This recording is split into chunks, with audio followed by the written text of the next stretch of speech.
बघा लास्ट लेक्चरला आपण probability distribution बघितलं होतं. त्याच्यामध्ये बघा प्रोबॅबिलिटीचं काही बेसिक पण बघितलं होतं आपण. प्रोबॅबिलिटी काय आहे की ऑलवेज 0 आणि 1च्या मध्ये राहते. त्याच्यानंतर न शक्यता म्हणजे प्रोबॅबिलिटी म्हणजे काय आहे, शक्यता आहे म्हणजे चान्सेस आहे सक्सेस व्हायचे, फेल व्हायचे, टॉस यायची, हेड यायची, म्हणजे जी कोणती इव्हेंट असेल त्याच्यामधले. मग प्रोबॅबिलिटी नेहमी काय राहते, पॉझिटिव्ह राहते. त्याच्यानंतर probability always come between 0 to 1 म्हणजे काय, 0 आणि 1च्या मध्ये राहते प्रोबॅबिलिटी.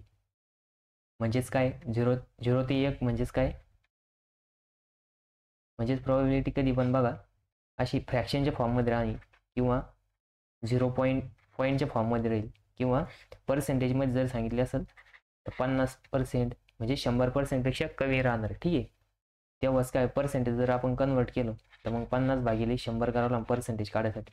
ते किती, 0.5. त्याच्यानंतर तिसरी गोष्ट बघितली होती, प्रोबॅबिलिटीची जर ॲडिशन केली सक्सेस आणि फेल्युअर दोन्हीची पण, तर ती काय होणार, दोन्हीची ॲडिशन केल्यानंतर ती 1च्या इक्वल्समध्ये येणार किंवा 100%च्या इक्वल्समध्ये येणार. पर्सेंटेजमध्ये जर म्हणलं तर, फ्रॅक्शनच्या फॉर्ममध्ये जर म्हणलं तर 1 येणार. ठीक आहे. त्याच्यानंतर आपण एक प्रॉब्लेम सॉल्व्ह केला होता. नंतर नेक्स्ट बघा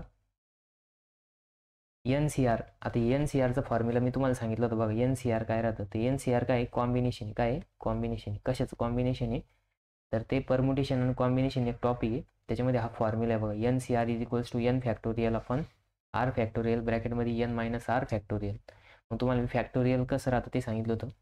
हे फॅक्टोरियल कॅल्सी डायरेक्ट टाकून पण आन्सर येतं बघा. इथं तुम्हाला काढून दाखवलं तुम्ही फॅक्टोरियलचं. 1 फॅक्टोरियल कसं काढायचं, 6 फॅक्टोरियल कसं काढायचं, त्यानंतर 3 फॅक्टोरियल, 4 फॅक्टोरियल, 6 फॅक्टोरियल, हे सगळं आपण कसं कॅल्क्युलेट करून बघितलं होतं. नंतर बघा सेकंड प्रॉब्लेम बघितला होता. हा कधी आला होता, विंटर के स्कीममध्ये विंटर 2024ला हा प्रॉब्लेम आला होता पेपरमध्ये. तर हा प्रॉब्लेम बघा, कॉईन आपण 8 वेळेस टॉस केला होता आणि त्याच्यामध्ये एक्झॅक्टली गेटिंग 2 हेड्स म्हणजे काय की 2 हेड यायचे चान्सेस किती. तर मग आपण ते बघितलं होतं बघ कडून. तर आपल्याला इथं Nची व्हॅल्यू 8 दिली होती, Rची व्हॅल्यू किती दिली होती, 2 दिली होती. मग आपण काय केलं, प्रोबॅबिलिटी डिस्ट्रीब्युशनमध्ये फॉर्म्युल्यात पुट केलं. मग फॉर्म्युल्यात पुट केल्यानंतर आपण आन्सर काढलं होतं बघा. मिनटं, हे आरचं ते बघा, इथं आरची व्हॅल्यू 2 दिलेली होती बरोबर. मग त्याच्यामुळे आपण बायनॉमियल डिस्ट्रीब्युशनचा फॉर्म्युला बघा, probability of R is equals to NCR P⁻R Q N minus R. हे काय बायनॉमियल डिस्ट्रीब्युशनचा फॉर्म्युला आहे. त्याच्यानंतर नेक्स्ट बघा, इथं 10 कॉईन आहे. हा जो प्रॉब्लेम आहे, हा प्रॉब्लेम समर 2024मध्ये आला होता. कधी आला होता, समर 2024मध्ये. ठीक आहे. मग आपण हा प्रॉब्लेम पण सॉल्व्ह केला होता. त्यानंतर असेच आता आपल्याला आज दुसरे प्रॉब्लेम सॉल्व्ह करायचे. त्याच्यानंतर नेक्स्ट प्रॉब्लेम बघा. आता हा प्रॉब्लेम जो आहे तो विंटर 2008, समर 2015, आईस स्कीममध्ये 2019ला मेकॅनिकलला 2 मार्कासाठी, त्याच्यानंतर समर 2022ला मेकॅनिकल्समध्ये 2 मार्कासाठी आलेला होता बघा. म्हणजे हा प्रॉब्लेम बरेच वेळेस आलेला आहे. प्रॉब्लेम काय बघा, तर प्रॉब्लेम बघा, अन अनबायस कॉईन. अनबायस म्हणजे काय, निपक्षपाती. म्हणजे ते काय की आपण एकदा जर टॉस केला तर तो एकाच पक्षामध्ये येणार, म्हणजे दोन इकडे नाही येऊ शकत. ठीक आहे. किंवा इन बिटवीन दॅट, म्हणजे त्याला 2च साईड आहे, एक तर हेड दुसरी टेल. एक तर हेड येईल किंवा टेल येईल. ठीक आहे.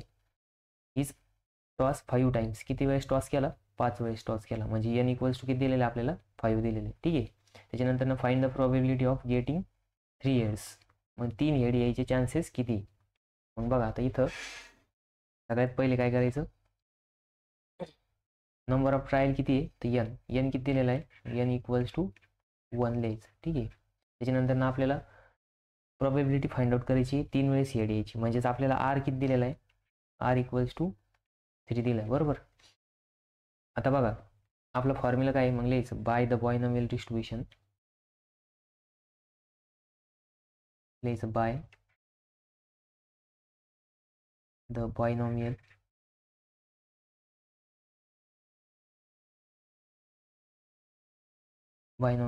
डिस्ट्रीब्युशन.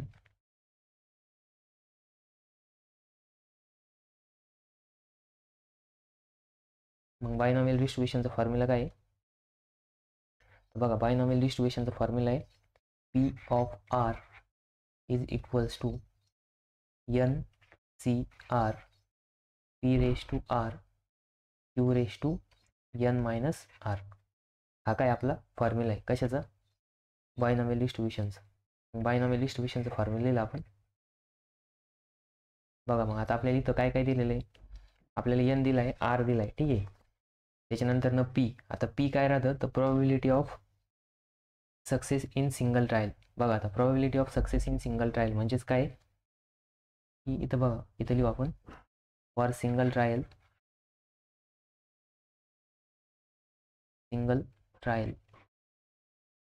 मग एक वेळेस जर पॉईंट टॉस केला तर प्रोबॅबिलिटी हेड यायची चान्सेस किती आहे? मग बघा प्रोबॅबिलिटी हेड यायची चान्सेस आहे. मग हेड किती? एकच येऊ शकतो, दोन येईल का नाही? म्हणजेच 1/2 आहे बघा. का? कारण की 50% चान्सेस आहे. 50% म्हणजेच काय 1/2 किंवा 0.5. मग आता प्रोबॅबिलिटी ऑफ हेड न येण्याचे चान्सेस म्हणजेच क्यू काय राहतं? फेल्युअर चान्सेस आहे. मग क्यू काय राहतं? 1 - पी राहतं. मग बघा 1 - 0.5. 1 - 0.5 केलं तर 0.5 येतं. म्हणजे आपल्याला क्यू इक्वल्स टू किती भेटलं? 0.5. मग बघा आता आपल्याला पी पण माहिती आहे, क्यू पण माहिती आहे, ठीक आहे. मग फॉर्म्युल्याच्या सगळ्याच व्हॅल्यू माहिती आहे. मग लिहायचं इथं P of 3 is equals to ची व्हॅल्यू किती आहे? बघा ची व्हॅल्यू दिलेली 5.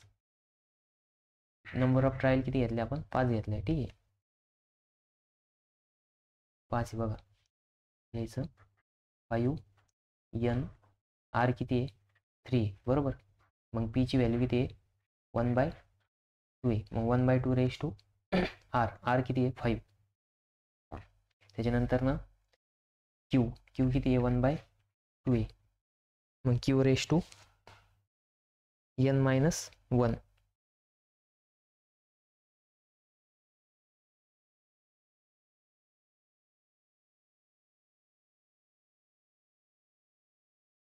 एक मिनटं. 5 - 3.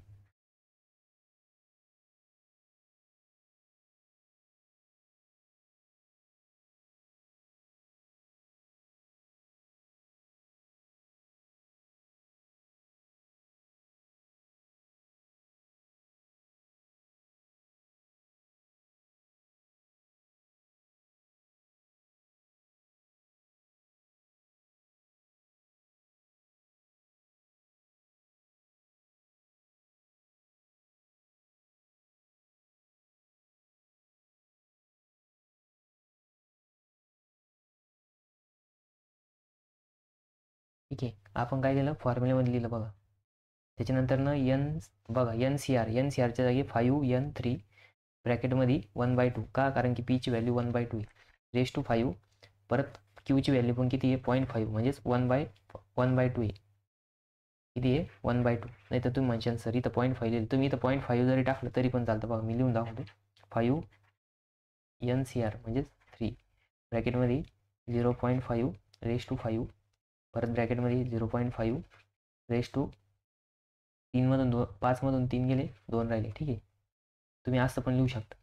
मग आता तुम्हाला त्या दिवशी सांगितलं होतं. मग हे कसं येतं? 5 फॅक्टोरियल अपॉन 3 फॅक्टोरियल ब्रॅकेटमध्ये 5 - 3 फॅक्टोरियल. त्याच्यानंतर ना इंटू 1/2 रेस टू 5 इंटू 0. किंवा 1/2 रेस टू हे किती? 5 मधून 3 गेले, 2 राहिले, ठीक आहे. मग बघा आता याचं आपण कॅल्क्युलेटरमध्ये कॅल्क्युलेट करू. कॅल्क्युलेटरमध्ये कॅल्क्युलेट करा बघा.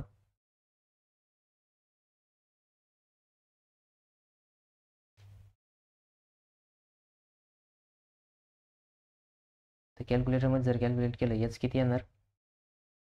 5 इंटू 4 इंटू 3 इंटू 2 इंटू 1, ठीक आहे.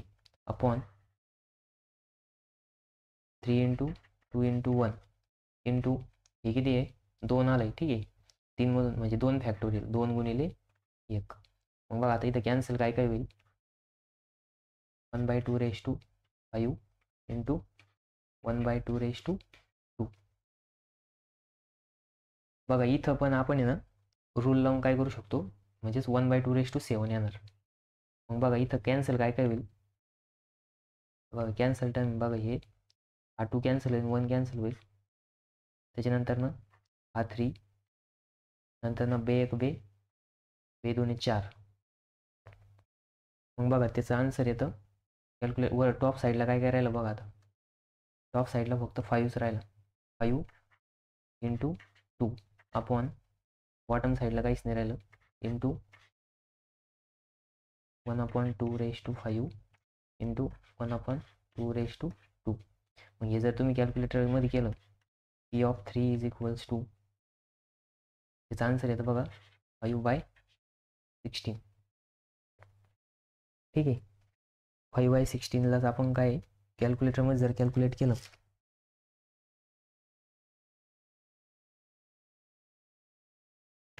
तर त्याचं बघा याच्यामध्ये फ्रॅक्शनच्या फॉर्ममध्ये आन्सर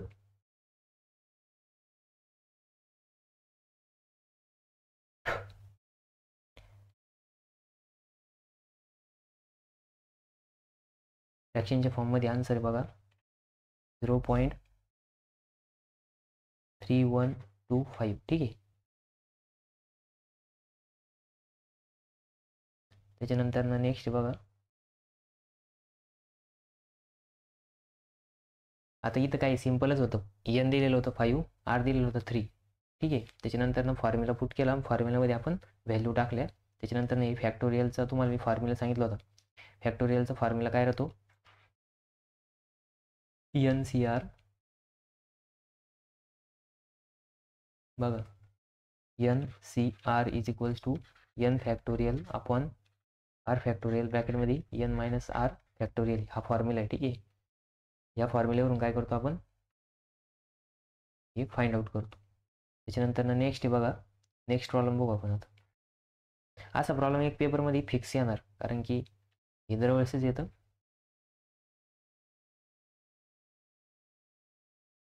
दोन मार्कासाठी येतं. ठीक आहे. सिम्पल प्रॉब्लेम, फक्त एकच फॉर्म्युला यूज करायचं. सोल्युशन आता बघा, तर इथं काय दिलेलं आहे, if 6 fair coins are toss. आपण काय केलं, 6 कॉईन टॉस केले.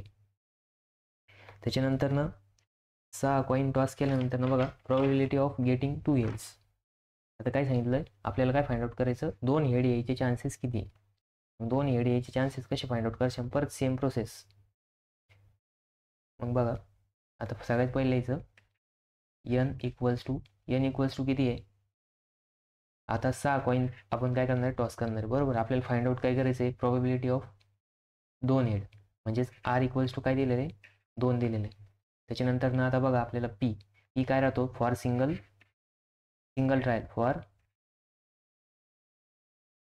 ट्रायल, एका ट्रायलमध्ये काय राहतं, आपण एकदा कॉईन टॉस करणार. बरोबर. मग आपल्याला काय भेटेल, हेड भेटेल किंवा टेल भेटेल. म्हणजे हेड यायचे चान्सेस 50% आणि टेल यायचे चान्सेस पण 50%. मग प्रॉबिलिटी ऑफ हेड म्हणजेच p = किती राहतं, 50%, म्हणजेच 1/2 म्हणजेच 0.5. ठीक आहे. मग आता हेड न येण्याचे चान्सेस किती आहे, मग q = 1 - p. मग 1 - 1/2 ते पण किती येतं, 1/2च येतं. ठीक आहे. = 0.5. मग बघा आता आपल्याला p माहिती आहे, r माहिती आहे, q माहिती आहे, n माहिती आहे. ठीक आहे. मग इथं लिहायचं by the binomial distribution, by the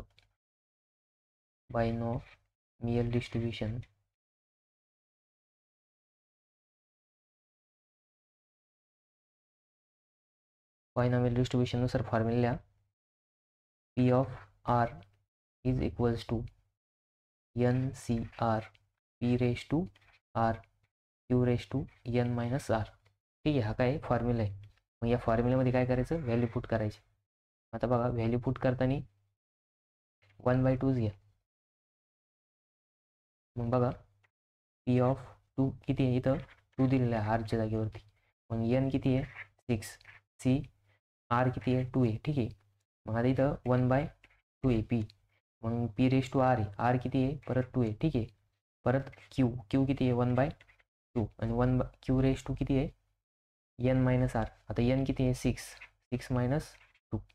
मग बघा आता इथं येणार P of 2 is equals to, आता एन सी आर हे 6 सी आर C2 आहे बघा, मग 6 फॅक्टोरियल अपॉन 2 फॅक्टोरियल ब्रॅकेटमध्ये 6 मायनस, ब्रॅकेटमध्ये काय करायचं 6 मायनस 2 फॅक्टोरियल, ठीक आहे, in to 1/2 raise to 1/2 raise to किती येणार आहे आर किती आहे 2 आहे, ठीक आहे, इन टू ब्रॅकेटमध्ये परत 1/2 raise to N minus R, आता एन किती आहे 6 आहे, 6 मधून 2 गेले खाल्लेले 4, ठीक आहे, मग बघा 6 फॅक्टोरियल, आता 6 फॅक्टोरियलचं काय होणार कन्वर्जन करायचं, मग बघा 6 इंटू 5 इंटू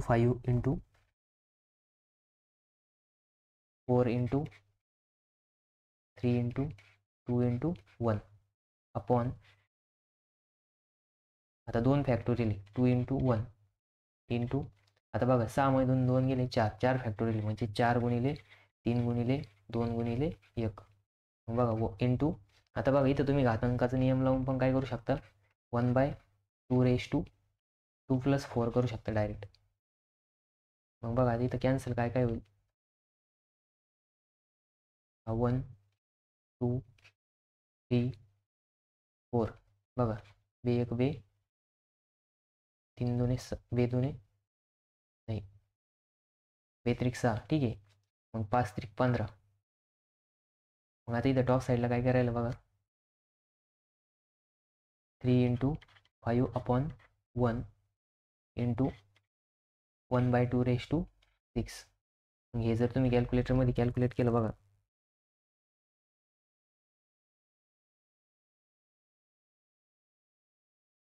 0.5 1/2 रेश टू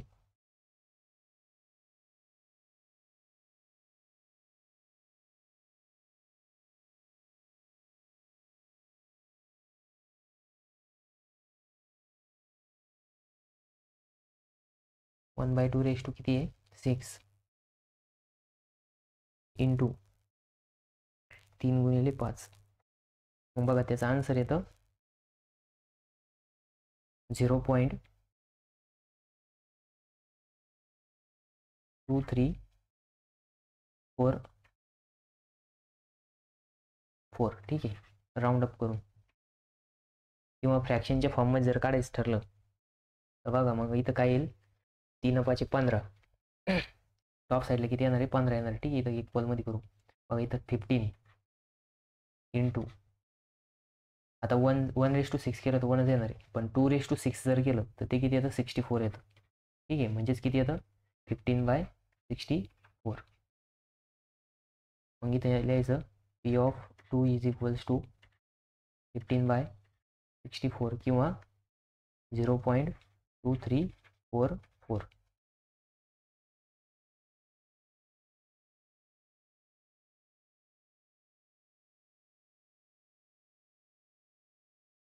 ठीक आहे, एक मिनटं हे थोडं चुकलेलं आहे, कॅल्क्युलेटरमध्ये कॅल्क्युलेट करताना चुकलं थोडं,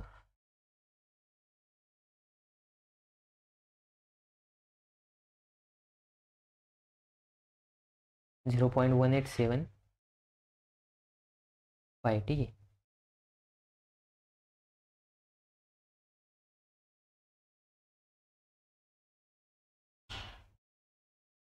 त्याच्यानंतर नेक्स्ट प्रॉब्लेम बघा,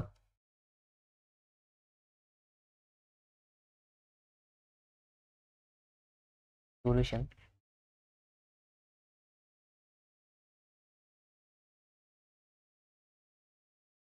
मग बघा एक्झाम्पल नंबर 6 काय दिलेलं आहे आता बघा आतापर्यंत आपण काय केलं सगळे प्रॉब्लेम कशाचे बघितले कॉईनचे बघितले, आता नेक्स्ट प्रॉब्लेम बघू बघा, the probability of that man age, इथं काय सांगितलंय probability of that man age 65, माणसाचं वय किती आहे 65 आहे, बरोबर, मग बघा इथं लिहू आपण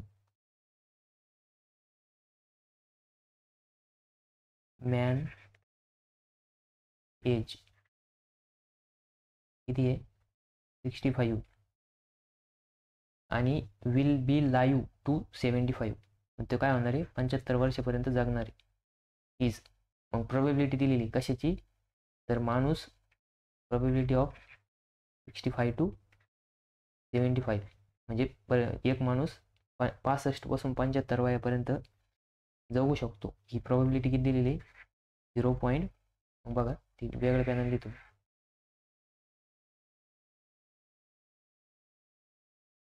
दिलेली आपल्याला इथं 0.65. ठीक आहे. What is the probability of that out of 10 man's. आता इथं काय सांगितलं 10 माणसं आहे. तशी किती माणसं आहे 10 माणसं आहे म्हणजे n इक्वल्स टू किती आहे 10 मेन्स विच आर नाऊ 65. ते किती वयाचे 65 वर्षाचे. The 7 will be live to 75. म्हणजे त्याच्यामधले 7 काय होऊ शकतात 75 पर्यंत जगू शकतात. तर मग त्याची प्रोबॅबिलिटी फाइंड आउट करायची. म्हणजे 7 माणसं 75 वर्षापर्यंत जगू शकतात 10 पैकी. याची प्रोबॅबिलिटी फाइंड आउट करायची. मग आपल्याला आर किती दिलेलं आहे 7 दिलेलं आहे. का कारण की 7 7 विल बी लाईव्ह टू 75. आणि इथं काय विचारलं आहे प्रोबॅबिलिटीच विचारली आउट ऑफ 10 10 पैकी. म्हणजे n इक्वल्स टू 10 दिलेलं आहे आणि r इक्वल्स टू 7 दिले. आणि इथं आपल्याला प्रोबॅबिलिटी ऑफ सिंगल मॅन किती दिलेली 0.65. म्हणजेच आपल्याला इथं p इक्वल्स टू 0.65 दिलेलं आहे. मग आपल्याला क्यू जर काढायचं असेल तर 1 मायनस पी करायचं. मग बघा 1 मायनस पी जर केलं 0.65 ते येतं किती येणार आहे 0.35 येणार आहे. ठीक आहे 0.35. मग बघा किती लिहायचं by the binomial distribution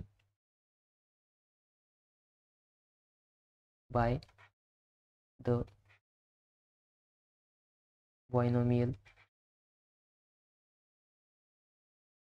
distribution.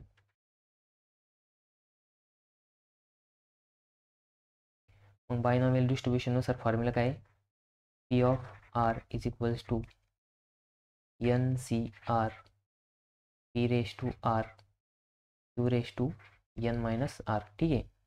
मग n किती आहे तर 10 आहे बघा 10C आणि r किती आहे 7 आहे. ठीक आहे. त्याच्यानंतर ना पी किती दिले आता आपल्याला 0.65 रेस टू किती येणार आर किती आहे 7 आहे. ठीक आहे. त्याच्यानंतर ना 0.35 काय हा क्यू आहे. क्यू रेस टू किती आहे n मायनस आर हे 10 मायनस 7. ठीक आहे. मग आता बघा पी ऑफ लिहा इथं आर किती दिलेलं आहे 7 दिलेलं होतं. मग बघा याचं जर आपण कॅल्क्युलेशन केलं P of 7 is equals to आता बघा 10 फॅक्टोरियल अपॉन 7 फॅक्टोरियल ब्रॅकेटमध्ये 10 मायनस 7 फॅक्टोरियल. ठीक आहे इंटू 0.65 रेस टू किती आहे 7 आहे आणि 0.35 रेस टू किती आहे 3 आहे. ठीक आहे कारण की 10मधून 7 गेलं 3 येतं. ठीक आहे. मग आता बघा इथं फॅक्टोरियलचं काय करायचं 10 इंटू 8 इंटू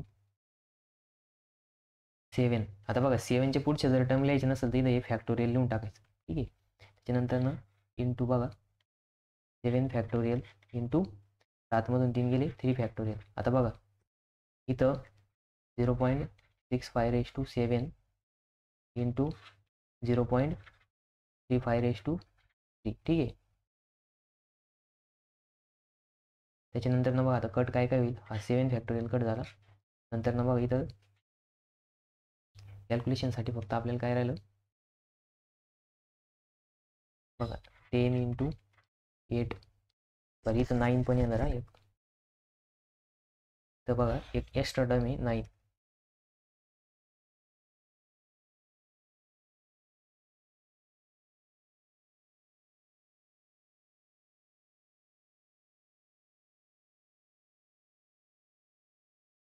ठीक आहे equals to 10 into 9 into 8 into 7 factorial. बघा 7च्या पुढचे टर्म लिहिले नाही म्हणून आपण फॅक्टोरियल साईन लिहिलं. ठीक आहे.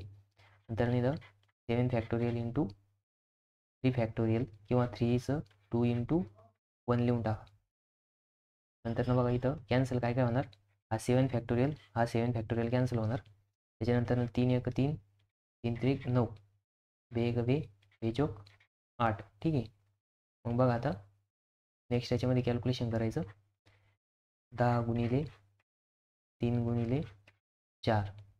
ठीक आहे upon 1 into 0.65 raise to 7 into 0.35 raise to 3. ठीक आहे.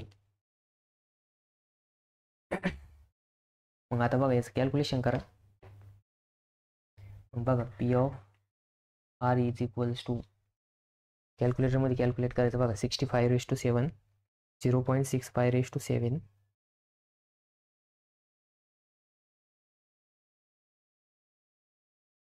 Into 0.35/3,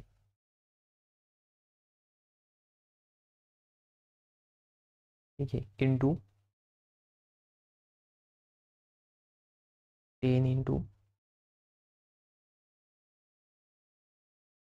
9 into 10 into 3 into 4. मग बघा त्याचा आन्सर येतं 0.252219. ठीक आहे, हे काय आलं त्याचं प्रोबॅबिलिटी ऑफ मॅन.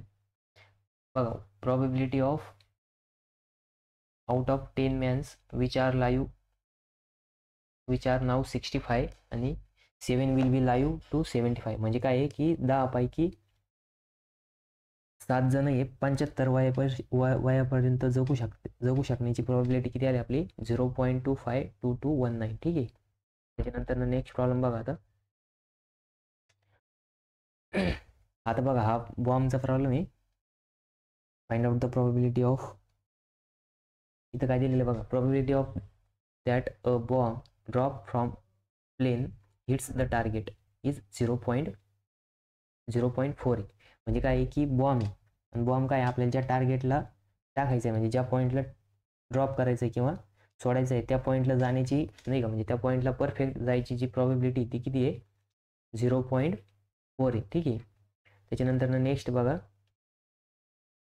इथे दिलेलं बघा, probability of drop a plane hit the target, म्हणजे ज्या पॉईंटला ते पोहोचला पाहिजे ती किती आहे 0.4 आहे. ठीक आहे, two bomb can destroy the bridge. म्हणजे बघा आपल्याला काय करायचं आहे, तो बॉम्ब त्या ब्रिजवर टाकायचा आहे, बरोबर. त्या ब्रिजवर टाकल्यानंतर काय होणार आहे, तो ब्रिज फुटणार आहे. मग इथं काय सांगितलं की ब्रिज पूर्ण तोडण्यासाठी, डिस्ट्रॉय करायसाठी 2 बॉम्बची गरज राहते.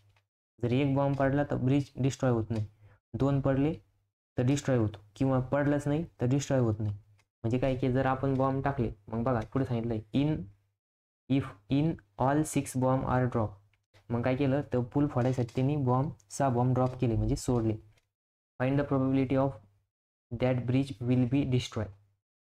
मग काय सांगितलं त्यांनी की आता 6 बॉम्ब ड्रॉप केल्यानंतर ब्रिज डिस्ट्रॉय व्हायची चान्सेस किती, म्हणजे ब्रिज काय होणार आहे तुटणार आहे. मग बघा ब्रिजला ब्रेक होण्यासाठी किती बॉम्ब पाहिजे, 2 बॉम्ब पाहिजे. मग इथं लिहून घ्या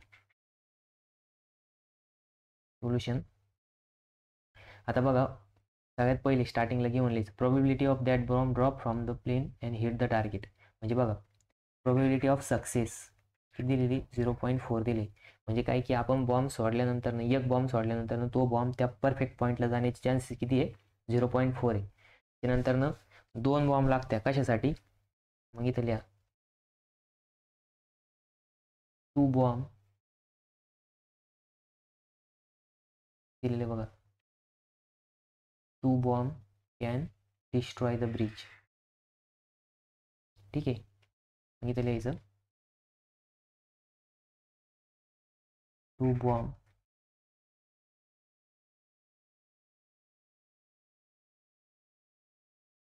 आर डिस्ट्रॉय अ ब्रिज. म्हणजे कमीत कमी ॲटलिस्ट. ठीक आहे, म्हणजे काय आहे की कमीत कमी 2 बॉम्ब लागतील ना आपल्याला डिस्ट्रॉय करायला. एक पडला तर बॉम्ब आपल्याला डिस्ट्रॉय होणार आहे का, नाही. म्हणजे आपल्याला कमीत कमी 2 बॉम्ब पडले पाहिजे. मग इथं काय सांगितलं, find the probability of that bridge will be destroy. मग आता बघा मी तुम्हाला इथं दाखवतो.